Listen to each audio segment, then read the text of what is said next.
Bentuk kesadaran KNPB ulang tahun KNPB yang ke-17, kami berkomitmen bahwa kembali ke pangan lokal. Papua! Papua!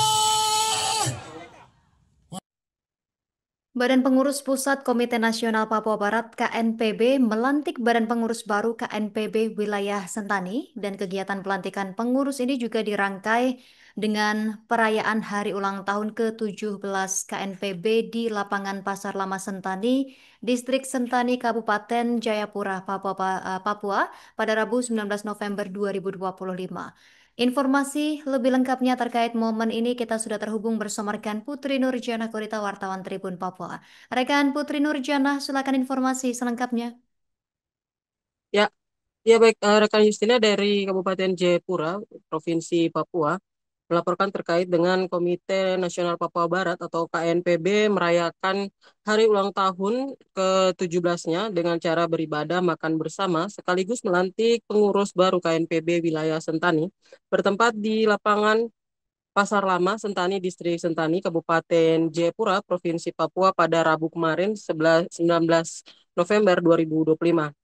Dalam acara ulang tahun ke-17 tersebut, KNPB mengangkat tema besar yakni 17 tahun konsisten melawan secara demokratis untuk menentukan nasib sendiri, dengan subtema merajut persatuan, memperkuat basis, menegakkan revolusi demokrasi di Papua.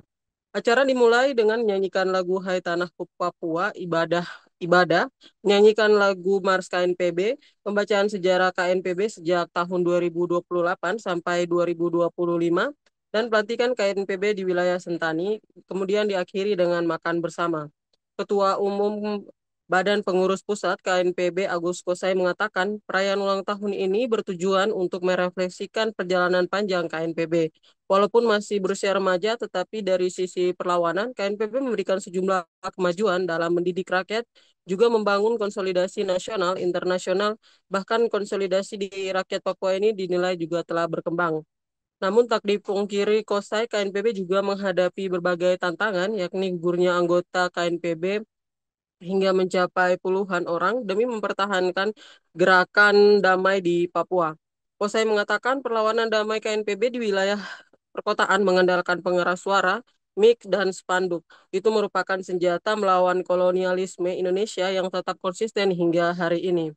Kosai mengemukakan bahwa saat ini kondisi Papua sedang kritis dan tidak baik-baik saja, di mana negara membuang semua ruang serta menindas orang Papua dari berbagai aspek, yakni dari berbagai aspek kehidupan, yakni pendidikan, ekonomi, kesehatan, tanah-tanah yang diambil alih dengan kekuatan militer. Justina dan juga Tribuners, Kosai mengatakan hal itu sebabnya yang KNPB membangun penyadaran supaya tanah-tanah tidak boleh dijual atau dilepas oleh rakyat Papua. Bangsa yang besar itu, kata Kosai, harus menghormati nilai-nilai budaya, yakni tanah, manusia, dan eksistensinya sebagai salah satu bangsa yang bisa menentukan nasib sendiri. Sementara itu, juru bicara internasional KNPB, Victor Yemo, mengatakan setiap generasi memiliki sejarahnya masing-masing. Sejarah KNPB yang dimulai pada tahun 2008 dengan melanjutkan tombak yang ditinggalkan oleh Presidium Papua TCOLY. Victor mengatakan jika dibandingkan dengan perjuangan beberapa tahun silam, hari ini semua orang bisa dengan mudah mengakses informasi, berbeda dengan dahulu di mana orang tua yang mau keluarkan kata Papua saja harus ditangkap bahkan di penjara. Dalam situasi yang sangat tertutup itu, sebelum KNPB lahir ada juga organisasi yang lain.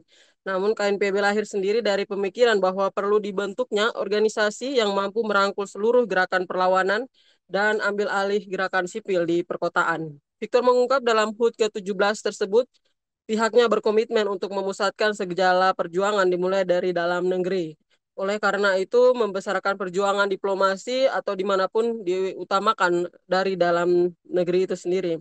Senada dengan Kosai, Victor menilai saat ini pemerintah Indonesia telah berusaha untuk mengambil tanah-tanah milik rakyat dengan cara ilegal, yakni lewat sertifikasi tanah yang didaftarkan lewat Badan Pertanahan Nasional.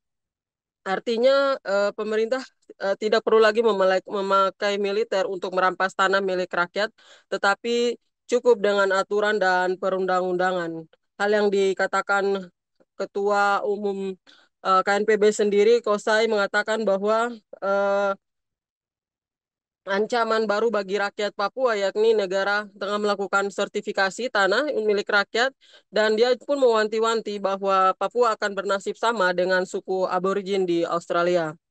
Pada kesempatan itu, Tribuners dan juga Justina, Victor mengatakan cara penaklukan yang dilakukan secara ilegal di atas tanah ini akan dilawan oleh cara-cara legal oleh rakyat Papua.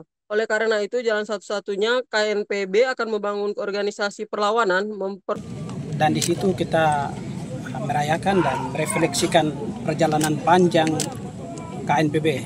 Kalau dilihat dari usia manusia hanya usia remaja, 17 tahun itu memasuki usia remaja. Tapi dari sisi konteks perlawanan, saya pikir KNPB torekan sejumlah kemajuan yang mendidik rakyat, juga membangun solidaritas internasional, nasional, bahkan konsolidasi rakyat di Papua itu menjadi kemajuan yang kita capai. Tapi di balik kemajuan itu juga kita hadapi tantangan-tantangan, terutama kita korbankan 30-40 personil KNPB gugur demi mempertahankan gerakan damai di Papua bersama KNPB sebagai media dan gerakan perlawanan damai di kota.